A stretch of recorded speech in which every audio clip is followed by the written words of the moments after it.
Welcome to Bookish Minds, Season 05, Episode 20, where we delve into Daniel Goleman's insightful book, Focus, to explore a groundbreaking perspective on what truly defines an outstanding leader. Today, we're taking a deep dive into what really makes a leader excel far beyond just raw intelligence. You're about to discover a secret ingredient, maybe a trio of often overlooked dimensions that's rarely discussed in traditional leadership circles. But, well, it seems absolutely vital for success. So to kick us off on this quest, to redefine leadership, let's maybe start by dismantling an old myth. It begins with a pretty groundbreaking idea from David McClelland. He stirred up quite a storm, I think it was, in The American Psychologist, when he basically declared that doing well in school, just by itself, tells us almost nothing about how well you'll actually do in your career, especially in leadership. Exactly. Yeah, that really shook things up back then. McClelland argued that, okay, sure, a certain IQ threshold is probably necessary for a professional or executive job, maybe an IQ of 1 in 15 or something like that. But, and this is the key part, once you're working among colleagues who are all similarly smart, your cognitive abilities alone don't make you the outstanding leader. He called this a floor effect for IQ, kind of like once everyone in the room is, let's say, tall enough to ride the ride. Being a bit taller doesn't really matter anymore for that purpose. Other qualities take over. That's a really powerful shift in perspective, isn't it? Yeah. And it must have resonated immediately with leaders and organizations, the ones actually, evaluating performance and deciding who gets promoted. I love that quote from the former bank head. I was hiring the best and the brightest, but I was still seeing a bell-shaped curve for success and wondering why. Right. And McClelland offered the explanation. But it stayed controversial, especially among academics. They just couldn't quite grasp that classroom success didn't directly translate to job performance. Yeah, that's right. But McClelland found that competencies like self-discipline, empathy, persuasion, these were much stronger predictors of actual success on the job. And this insight led to what's now pretty common practice in a lot of top organizations, competence modeling. Basically, identifying what truly makes their star performers shine. And now, decades later, these competence models consistently show a clear pattern. Non-academic abilities like empathy typically outweigh purely cognitive talents in the best leaders. There was a study by Hay Group. They actually absorbed McClelland's company. It found leaders strong in 8 or more of these non-cognitive skills created really energizing top-performing work environments. Wow, so there are actual numbers backing this up. It's not just anecdotal. Oh, absolutely. The data is quite stark, actually. These really exceptional leaders, they're rare. Only the 18% of executives in that study. But here's the really crucial flip side. A huge majority, like 3/4 of leaders with 3 or fewer strengths in these essential people skills. They created negative, demotivating climates. It just shows how pervasive, ineffective leadership, what Goleman kind of calls lame leadership, can be when these skills aren't there. That's incredible. It really builds a strong case for these soft skills, doesn't it? Like that Accenture study you mentioned, interviewing 100 CEOs, they found 14 abilities, sure, but one meta ability stood out above the rest. Self-awareness. Exactly. CEOs kept emphasizing they needed it to honestly assess their own strengths and weaknesses and then build a team around them that, complemented those. And what's striking is that self-awareness itself rarely shows up on those official competency lists that companies create by analyzing stars. Why do you think that is? Too hard to measure directly. Maybe too elusive, yeah, perhaps. But abilities that reflect high cognitive control, things that really build on self-awareness, they show up frequently, like persistence, resilience that drive to achieve goals. Those are easier to spot. And empathy in all its forms, from just basic listening to understanding influence paths in an organization that appears more often too.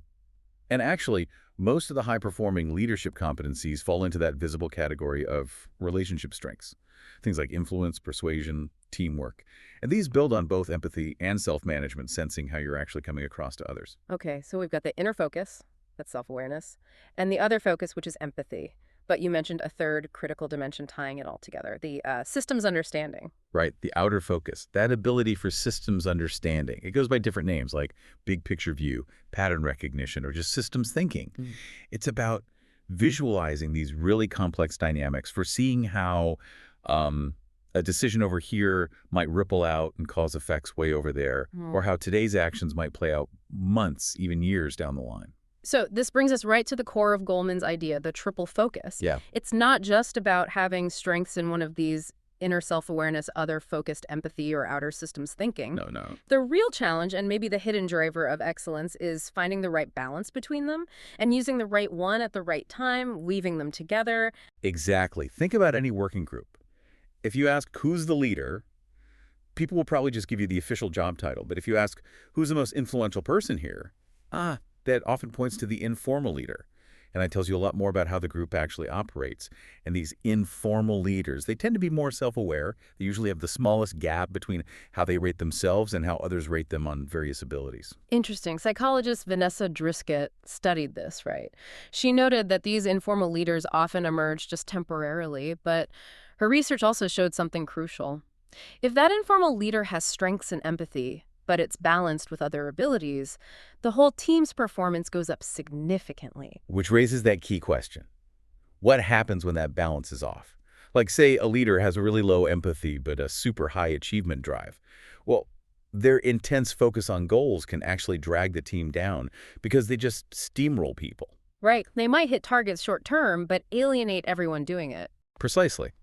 But, and this is just as important if a leader has tons of empathy but maybe low self-control, performance can also suffer. How so? Too much empathy seems like a good thing. It can be, but if it stops you from holding people accountable, for missteps or bad behavior, if you avoid those tough conversations because you don't want to hurt feelings, that hinders the team too. It's about finding that sweet spot. That makes perfect sense. It reminds me of that bank officer you mentioned, the one who said, "I'm in financial services. I never used the word empathy at work until now." Yeah, that was revealing. She realized the key was tying it directly to strategy. Things like employee engagement, creating a good customer experience, standing out from competitors.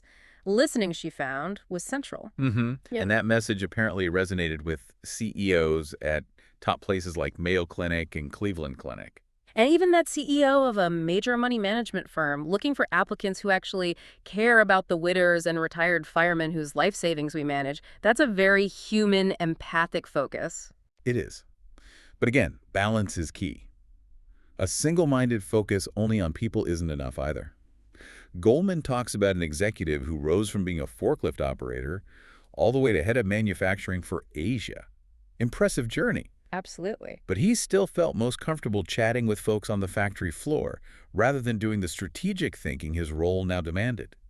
Intellectually, he knew he should be doing strategy, but emotionally, he wasn't quite there. He didn't have the right balance between his other focus and outer focus. He was essentially misfocused for his level. And it seems our brains might even present a challenge here biologically. Richard Boyatzie's research you mentioned suggests the brain networks for goal focus are different from the ones for social scanning, for understanding people. That's right. And they can actually inhibit each other, sort of push against each other neurologically. Wow. So the most successful leaders aren't just good at both. They're constantly switching back and forth between these modes, maybe within seconds. Seems like it. That ability to toggle effectively is crucial. Now, obviously, companies need leaders focused on results, on the bottom line. But the argument here is that those results are much more robust, more sustainable long-term, when leaders also have that strong other focus, when they're motivated to help other people succeed, not just dictate tasks. So seeing potential in people, taking the time to mentor, to advise. Exactly. They realize people can develop their strengths. So in practical terms, this other focus translates into specific behaviors, like listening within first to articulate an authentic vision that actually energizes people and sets clear expectations. That comes from self-awareness. Okay. Then coaching, which is based on listening to what people genuinely want from their life, their career, their current job. Paying attention to feelings, needs, showing real concern. That's empathy in action. Right. Also collaborating, really listening to advice and expertise from others, making decisions by consensus when that's the right approach. And celebrating wins. Absolutely. Knowing that having a good time together, acknowledging successes, it builds emotional capital. It strengthens those team bonds. So using these different styles, sometimes together, sometimes picking the right one for the moment, it widens a leader's focus, lets them draw on inner, other, and outer information. Precisely. That maximal bandwidth, the wider understanding and flexibility it gives you, it pays off. Research from the McClelland Institute actually confirms this. Leaders who use a wider repertoire of these styles, they create more energized clients and ultimately achieve better business results. Okay, let's shift the lens slightly to another fascinating skill Goleman discusses, emotional aperture. He uses the example of a health company head assessing his managers in a meeting. Ah, yes, the noticing skill. He noticed when one manager spoke, everyone was locked in, really listening. But when another manager spoke, people's eyes just drifted down to the table, a clear sign he'd lost them. That ability to perceive those subtle group cues, it operates like a camera's aperture, right? Yeah. You can zoom in, focus tightly on one person's feelings, maybe their tone or expression. Or you can zoom out, widen the aperture, to take in the collective mood, the overall vibe of the whole group. And for leaders, that wider aperture gives a much more accurate read on things like support or resistance for an idea. Exactly. It can mean the difference between pushing ahead with a failing initiative versus making a helpful mid-course correction because you sensed the unease. Picking up those group-level cues, maybe a general tone of voice across the room or common facial expressions that tells you faster and maybe truer than just asking if people feel fear or anger or hope or positivity. And at work, these collective emotions, what's often called organizational climate, they make a huge difference, don't they, in customer service, absenteeism, overall performance. Massive difference. So a leader with that nuanced sense of group emotions can make decisions that genuinely shift the climate, maybe turn fear into hope, or transform contempt into positivity. What gets in the way of developing this wide aperture, though? Well, one interesting hurdle is that sort of implicit attitude in many workplaces that professionalism means you have to ignore emotions. Just stick to the facts, the logic. A stiff upper lip kind of thing? Kind of, yeah. Huh. This emotional blind spot, sometimes traced back to certain aspects of the Western work ethic, mistakenly assumes that paying attention to the human dimension somehow undermines business effectiveness. But the research says otherwise. Decades of organizational research prove that's just a misguided assumption. The most adept leaders and team members, they use a wide aperture consciously to gather that crucial emotional data. It really shapes our perception, doesn't it? Whether we see the emotional forest or just one tree. Those eye-tracking studies you mentioned were fascinating, showing people cartoons of one smiling person among many frowning ones. And most Western viewers just focus narrowly on the single smiling face, essentially ignoring the overall negative mood of the group. It suggests a potential cultural bias, maybe, at least among Western students, to focus on the individual over the collective. Possibly. Whereas in many East Asian societies, people seem to more naturally take in the broader patterns within a group. A wide aperture comes more easily, perhaps. Leadership expert Warren Bennis had a great term for people good at this: first-class noticers. I like that. People who bring this really finely honed attention to every situation with a constant sense of curiosity, almost fascination. Great listeners are a prime example. And what stops us from being first-class noticers? Two big mental ruts, Goleman suggests. One is unquestioned assumptions, things we just take for granted. The other is overly relied on rules of thumb, mental shortcuts that might have worked once but aren't always applicable. So we need to constantly test those. Exactly. Refine them. Harvard psychologist Ellen Langer calls it environmental mindfulness. It's about constantly questioning, listening deeply, probing, reflecting, really trying to gather fresh insights from others rather than just falling back on old patterns. That active engagement leads to smarter questions, better learning. And a much more sensitive early warning system for detecting change. You notice the subtle shifts sooner. Let's really ground this systems thinking piece now, that outer focus. Goleman gives a great example of a government executive known for being innovative and successful. The radio room guy. That's the one. His first job was in a ship's radio room. He mastered it, became the go-to guy for any problems. But then he had this realization. If I was going to be a success, he said, I had to master the ship, not just his little corner. Right, so he deliberately learned how all the different parts of the ship work together as a system. And later, in an even bigger role, he applied the same logic. Just as I mastered the radio room and then the ship, I realized I had to master how the Navy works. He kept expanding his systems view. It's a fantastic illustration. And while some people might just have a natural knack for seeing systems, Like that executive. well, maybe, but for many leaders, it seems to be an acquired strength, something they consciously develop like he did. And this is really critical systems awareness by itself. Without self-awareness and empathy, it's not enough for outstanding leadership. You still need the balance. You can't just rely on one strength, even if it's a brilliant one like systems thinking. Exactly. You need that balanced triple focus. Which brings us to the Larry Summers paradox, as Goleman puts it. Yeah, a classic case, unfortunately. Clearly a genius IQ, brilliant systems thinker, one of the youngest professors ever tenured at Harvard, huge outer focus strength. No question about his cognitive horsepower or systems ability. But then, years later, he was effectively fired as Harvard president by his own faculty. Why? They were fed up with a pattern of insensitive blunders. Most notably, that incident where he seemed to dismiss women's innate capabilities for science. A major empathy and social awareness failure. And that pattern fits what Simon Baron-Cohen at Oxford calls an extreme brain style. One that excels at systematizing, at analyzing systems, but really struggles with empathy and sensitivity to the social context. So a strength in one area coupled with a blind spot in another. Exactly. His research finds that for a small but significant number of people, this powerful systems thinking comes with a real difficulty in reading what others are feeling or thinking, and understanding social dynamics. Which means, even if someone is a brilliant systems thinker and a huge asset to the organization in that way. They aren't necessarily going to be an effective leader if they lack that emotional intelligence piece, the inner and other focus. So what do organizations do with people like that? They're valuable, but maybe not suited for traditional leadership roles. Well, one bank executive explained how they handled it. They created a specific career ladder for people with that particular talent profile. It allowed them to advance based on their amazing solo talents as systems analysts, rather than forcing them up the standard leadership track where they might struggle and, frankly, make others miserable. That sounds smart. Keep the talent, use their expertise, but don't put them in the wrong role. Right. The bank keeps their expertise available for consultation, Yeah. but avoids the potential downsides of putting them in charge of people. Okay, so we've talked individuals. Let's zoom out now to the team level, because this triple focus applies to groups too, right? Not just the leader. Absolutely. Teams need this balance just as much. Goleman mentions an international organization that made a classic hiring mistake.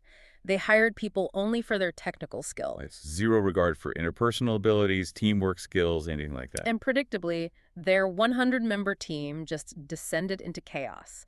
Constant friction, missed deadlines, breakdown. And the team's leader, he was initially seeing everything through this tiny little lens, how his team was constantly disappointing him. Blaming them for the problem. Totally. Blaming their shortcomings, completely unable to see things from their perspective, zero empathy, zero systems view of the team itself. Until a coach intervened. Right. A leadership coach helped him shift his focus, widen his aperture, and suddenly he realized resentments were absolutely rampant. Like the theory-oriented scientists. Yeah. They looked down on the pragmatic engineers. The engineers, in turn, put down the researchers. Oh, dear. And on top of that, there was nationalistic strife. Conflicts between team members literally mapping onto global political tensions. Wow. And nobody was talking about it. The official group rhetoric was that these divides didn't exist, so it was undiscussable. But the team had finally realized, I have to get this stuff out on the table. Which connects back to Vanessa Drusket's work on top-performing teams. She found they have norms that boost collective self-awareness, right? Exactly. Norms like surfacing those simmering disagreements and actually dealing with them before they explode. And one crucial resource for handling team emotions is just creating the time and space to talk about what's really on people's minds. Yeah, Drusket's research with Stephen Wolfe showed this is often the least frequently demonstrated norm in teams. Making time for that open emotional processing. But it has a huge positive payoff when they do it. Massive. Yeah. She shared that fantastic example from a team in North Carolina. They used a large ceramic elephant. The elephant in the room, literally. Literally. The norm was anyone, anytime, can pick up the elephant and say, I want to raise an elephant, which meant bringing up something unspoken that was bothering them. And did it work? Immediately. One executive picked it up right away, talked about how completely swamped he felt and how he thought others didn't realize it. And his colleagues were like, we had no idea. They'd just been taking his unresponsiveness personally, thinking he was ignoring them. Clearing up a misunderstanding right there. Exactly. And after he spoke up, there was this flood of others raising the elephant, clearing the air about their own issues. In less than an hour, she said, it was like a completely different team. That's powerful. That raise an elephant idea is brilliant. It really makes you wonder, doesn't it, how many hidden elephants are lurking in our own workplaces? So many, probably. Just waiting for a safe way to be acknowledged. And Stephen Wolfe, Drusket's collaborator, he explains that harvesting that collective wisdom requires two key things, right? Mindful presence and psychological safety. Yes. You need that shared understanding, that mental model within the group that says, this is a safe place. You're not going to get punished or get a black mark for saying the wrong thing or expressing a difficult feeling. People have to feel free to speak their minds. And the mindful presence part. That means really being aware, being present to what's happening in the room, and being genuinely curious, inquiring. Wolf says he's even learned to appreciate negative emotions in a group setting. Not because they feel good, obviously, Right. but because they often signal something important, like a pot of gold at the end of the rainbow, as he puts it, if the team can stay present to that discomfort and explore it. So when you feel that negativity bubbling up in a group, stop and ask, okay, what's really going on here? Understand the issue, make it visible to everyone. Exactly. But again, that only works if the group feels like a safe container for that kind of exploration. This collective act of self-awareness, dealing with the emotional static, his research shows it's a hallmark of high-performing teams. They make it easy, or at least acceptable, to talk about members' negative feelings. So just like individuals need that triple focus, top teams also excel at it. Correct. For a team, self-awareness means tuning into its own members' needs, surfacing those hidden issues, intentionally setting helpful norms like raising the elephant. Some teams even do a quick daily check-in at the start of meetings, just asking how each person is actually doing, a simple way to build that collective awareness. And team empathy, that's not just about members being sensitive to each other. No, it extends outwards too. It's about understanding the views and feelings of other people and groups the team interacts with, customers, other departments, stakeholders, group-level empathy. And the systems thinking piece for a team. That's about effectively reading the larger organization's dynamics. Druskett and Wolf found this kind of system awareness is strongly linked to better team performance. So knowing who to go to for help in the wider organization, where to get resources. Yep. Understanding the concerns of other groups that influence the team's work, asking, do our team's plans actually align with the bigger company's strategy? That outer focus for the team. And top teams also reflect on themselves. Periodically, yes. They take time to reflect on how they're functioning as a group and make adjustments. That group self-awareness allows for frank internal feedback, which boosts effectiveness. And they have fun. They often do. Creating a positive atmosphere, having fun together, it's often a sign of shared flow, good synergy. Tim Brown from IDEO calls it serious play. Serious play, I like that. He says, play equals trust, a space where people can take risks. Only by taking risks do we get to the most valuable new ideas. You need that psychological safety for playfulness and innovation. Wow. What a really deep dive this has been into the true drivers of leadership excellence. We've seen how balancing that inner self-awareness, that other-focused empathy, and the outer systems thinking, well, it isn't just a nice to have. It seems like a necessity for truly outstanding leaders and high-performing teams. It really does shift our understanding, doesn't it? Yeah. Moving beyond just IQ or technical skills to a much more holistic view of what makes people and groups effective. It highlights the profound impact of where we direct our focus individually and collectively. So thinking about all this, what does it mean for you, our listener? Maybe consider this. How does your own environment, whether it's at work or even personally, how does it encourage or maybe inhibit this triple focus for you and for the groups you're part of? And maybe what's one small step you could potentially take this week? Could you try to raise an elephant in a safe way? Or consciously try to widen your emotional aperture to better understand the people around you and the systems you're operating within? It's definitely a powerful thought to mull over. Where is your focus, and is it serving you well?